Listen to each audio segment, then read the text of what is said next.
Today, I'm going to be reviewing FYBC Bluetooth LED wireless mouse. This has 3-mode Bluetooth 5.2 and 2.4 gigahertz USB-A Type-C connectivity. Very portable. It even has Jiggler mode, and you can easily adjust the DPI 3 times with this.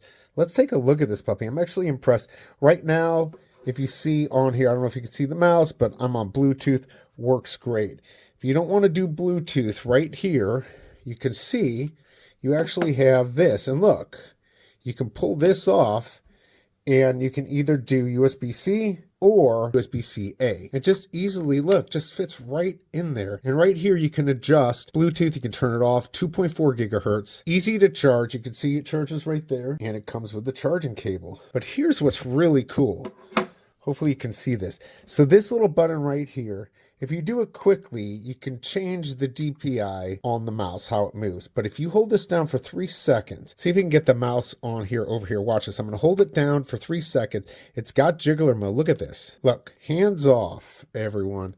Just moving around randomly on the screen. This is a great little package. I mean, look how tiny this is. I hope this review helps, and I'll see you next time.